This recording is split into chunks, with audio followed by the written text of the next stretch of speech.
केवल एक दिन वैकुंठ चतुर्दशी का ऐसा होता है जिस दिन शालिग्राम भगवान को रात्रि के समय पर, हरिहर मिलन के समय पर भगवान शिव जी को तुलसा चढ़ती है और भगवान शालिग्राम भगवान को बेलपत्र चढ़ती है, और वो तुलसा और बेलपत्र को शहद की शीशी में भर कर रखा जाता है। फिर उस शहद को जो बच्चा विद्वान नहीं है, पढ़ने में कमजोर, उसको दिया जाता है। कई लोग उसको नेत्रों में लगाकर नेत्र ज्योति को बढ़ाते हैं। बड़ी महत्ता, हरिहर मिलन की महत्ता का वर्णन। शिव वैकुंठ चतुर्दशी हरिहर मिलन का दिन है। वैकुंठ चतुर्दशी के दिन भगवान विष्णु और भगवान शंकर, इन दोनों का गुणगान होना चाहिए, दोनों का भजन होना चाहिए, दोनों का मंत्र जाप करना चाहिए, दोनों का।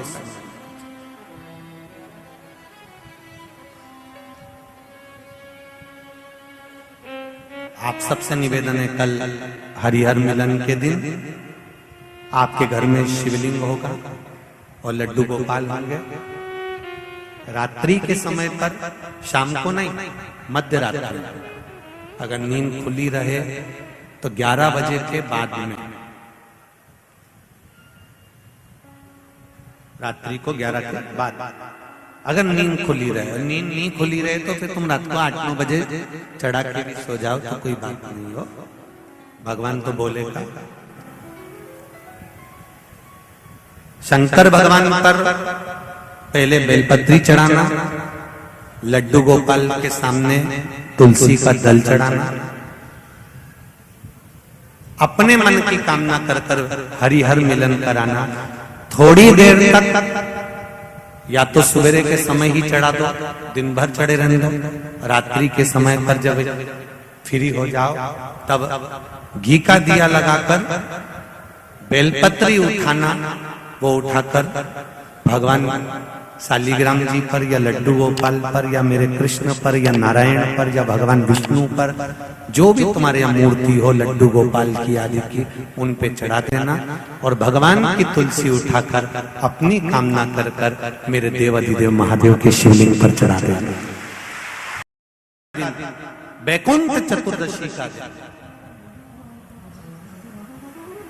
अगर कथा तक पहुंच जाओ तो अच्छी बात, टीवी के सामने भी बैठ गए तो अच्छी बात, मोबाइल के सम्मुख में भी सुन ली तो बहुत अच्छी बात, पर जो भीकन गांव तक भी नहीं पहुंचा तो कम से कम कोई गांव का व्यक्ति अगर कथा सुनकर निकल कर जाए तो इसका केवल दीदार कर लेना, दर्शन कर लेना, उतने में वैकुंठ का मार्ग खुल जाए। बहुत धनेश्वर ने पूछा, मैंने कौन सा पुण्य करा था जो मुझे वैकुंठ का द्वार खुला मिला? चित्रगुप्त महाराज ने कहा, धनेश्वर ब्राह्मण, तुमने पाप तो इतना करा था कि तुमको नरक भोगना था। केवल वैकुंठ चतुर्दशी के दिन स्नान कर कर आ रहे व्यक्ति का, शिवजी पे जल चढ़ाते हुए आ रहे व्यक्ति का मुख का दर्शन कर लिया था। इसलिए वैकुंठ चतुर्दशी हरिहर मिलन का दिन है। वैकुंठ चतुर्दशी के दिन भगवान विष्णु और भगवान शंकर, इन दोनों का गुणगान होना चाहिए, दोनों का भजन होना चाहिए, दोनों का मंत्र जाप करना चाहिए, दोनों का।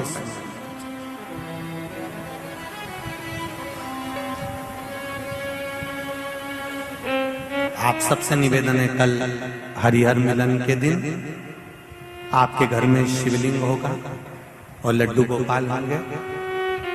रात्रि के समय पर, शाम को नहीं, मध्य रात्रि, अगर नींद खुली रहे तो 11 बजे के बाद में, रात्रि को 11 के बाद अगर नींद खुली रहे, नींद नहीं खुली रहे तो फिर तुम रात को 8-9 बजे चढ़ा के भी सो जाओ तो कोई बात नहीं हो, भगवान तो बोलेगा। शंकर भगवान पर पहले बेलपत्री चढ़ाना, लड्डू गोपाल के सामने तुलसी का दल चढ़ाना, अपने मन की कामना कर कर हरिहर मिलन कराना। थोड़ी देर तक या तो सवेरे के समय ही चढ़ा दो, दिन भर चढ़े रहने दो, रात्रि के समय पर जब फ्री हो जाओ, तब घी का दिया लगाकर बेलपत्री उठाना, वो उठाकर भगवान शालिग्राम जी पर या लड्डू गोपाल पर या मेरे कृष्ण पर या नारायण पर या भगवान विष्णु पर, जो भी तुम्हारे यहाँ मूर्ति हो लड्डू गोपाल की आदि की, उन पे चढ़ा देना और भगवान की तुलसी उठाकर अपनी कामना कर कर मेरे देव अधिदेव महादेव के शिवलिंग पर चढ़ा देना।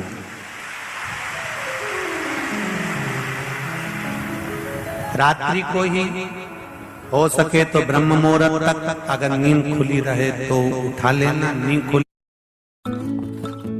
More orders will be.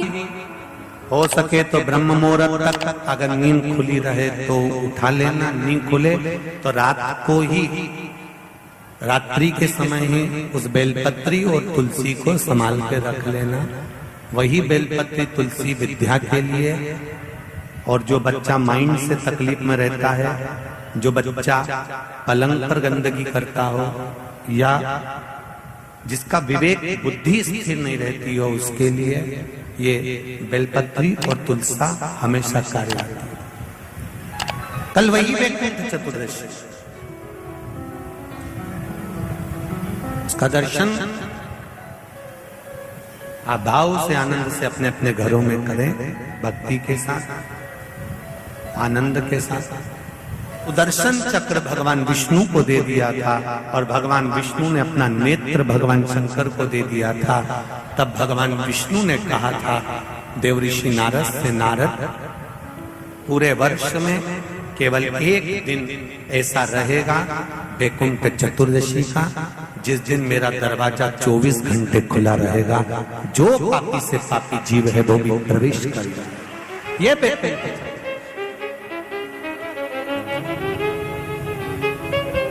प्रयास करो, कल शिव जी के मंदिर में जाकर एक लोटा जल अवश्य चढ़ा, भगवान नारायण का स्मरण करें, राम नाम, कृष्ण नाम, शिव नाम, भगवान की भक्ति का भजन कीर्तन करें।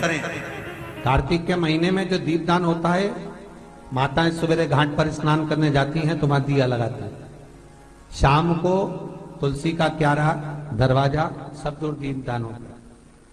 केवल कार्तिक के महीने में, पूरे महीने जो दीपदान होता है वो शाम के समय पर, सुबह के समय पर, आप जब सुंदर कार्तिक स्नान कर रही हो तब, या शाम के समय पर दीपदान करती हो। पर पूरे कार्तिक के महीने में केवल एक दिन ऐसा होता है जिस समय शाम को दीपदान नहीं होता, बल्कि मध्य रात्रि में दीप का दान होता।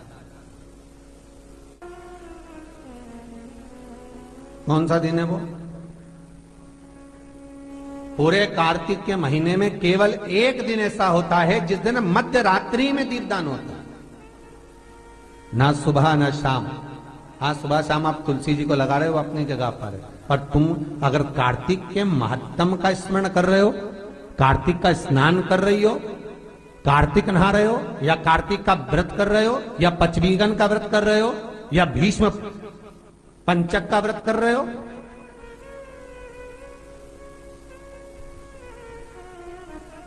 या कार्तिक स्मरण का व्रत कर रहे हो, कार्तिक का अनुष्ठान कर रहे हो, तो उसमें एक दिन ऐसा होता है जिस समय सुबह शाम दीपदान का फल नहीं है, रात्रि के मध्य में दीपदान का फल है, और वो है वैकुंठ चतुर्दशी का दिन।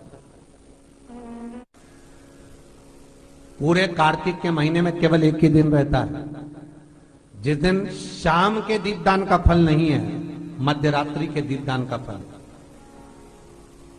दीपावली पर जो दिए लगाए वो 11 दिए, 21 दिए, 5 दिए, 7 दिए, ऐसे लगाए जाते। एकादशी के दिन जो दीपदान करा उसमें 11 दिए, 7 दिए, 21 दिए, ऐसा दीपदान होता। पर वैकुंठ चतुर्दशी का जो दिन है महाराज, इस दिन रात्रि को 11 बजे से लेकर 12:30 के बीच में दीपदान होता है, और 14 दिए का दान होता है महाराज। इसमें 14 दीप,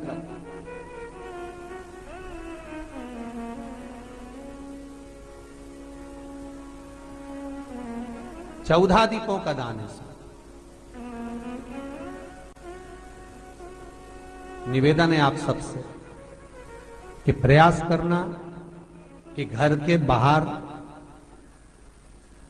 आप एक दीप जहां पर आपका जलाशय है, पानी का स्थान है, वहां रख दें और एक दीप तुलसी के क्यारे के पास रखें। बाकी के दीप आप घर के बाहर लगा दें। 14 दीप। नारायण भगवान शंकर से मिलने के लिए काशी गए थे। काशी कैसे आए? तो भगवान विष्णु बोले काशी आने का कारण केवल इतना है कि बैकुंठ में मन नहीं लग रहा था, तो सोचा मेरे भोलेनाथ जी से मिल आऊं। देवऋषि नारद बोले मिलने भी ऐसे ऐसे आए जो कभी गिने चुने दिन तो आंख खोले। शंकर भगवान नेत्र खोलते ही नहीं है, वो तो नेत्र बंद करके बैठे थे। आप मिलने भी आए तो उनसे मिलने आए जो कभी नेत्र ही नहीं खोलते। मां जगतजननी जगदम्बा कह कहकर परेशान हो जाती, तब भी तो नेत्र ना खोलते, और आप उनसे मिलने के लिए आए, वो भी काशी में। वो भगवान विष्णु बोले देखो, पहुंच गए भगवान विष्णु मणिकर्णिका घाट। आज भी मणिकर्णिका के घाट पर भगवान नारायण का मंदिर है।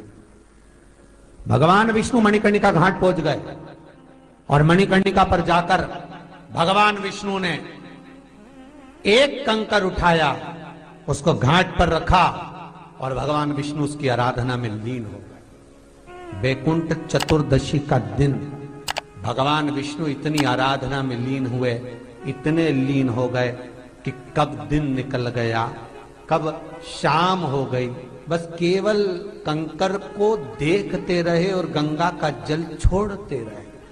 सुबह कब गई, शाम कब गई, मालूम नहीं पड़ा। मध्य रात्रि आ गई, तब भगवान विष्णु को लगा पूजन तो कर रहा हूं, स्मरण कर रहा हूं, पर दीप नहीं लगाए। तब भगवान नारायण ने लक्ष्मी से कहा तुम दीप लेकर आओ।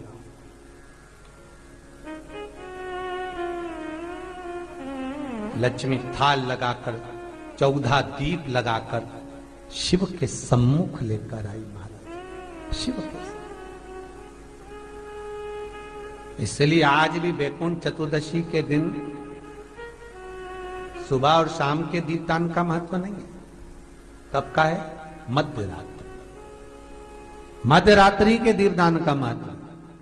और मध्यरात्रि के समय, मध्यरात्रि के अनुकूल में मां जब भगवान भूल गए तब लक्ष्मी जी दीप लेकर आई, प्रज्वलित किया। भगवान शंकर वहीं पर सम्मुख प्रकट हो गए। तब जैसे देवऋषि नारद ने कहा था कि कंकर में शंकर है, भगवान विष्णु ने देवऋषि नारद को हृदय से लगाया था, तब भगवान नारायण के सामने शिव प्रसन्न होकर भगवान नारायण को गले से लगाते हैं। इसको हमारे हिंदू धर्म में हरि हर मिलन कहते हैं। इसलिए बैकुंठ चतुर्दशी के दिन हरि हर मिलन हुआ। हरि हर मिलन बैकुंठ चतुर्दशी। महाराज निवेदन करूंगा, जिसकी किडनी गड़बड़ हो गई हो, जिसका लीवर गड़बड़ हो गया हो, जिसको डायलिसिस चल रहा हो और छूट नहीं रहा हो, बैकुंठ चतुर्दशी के दिन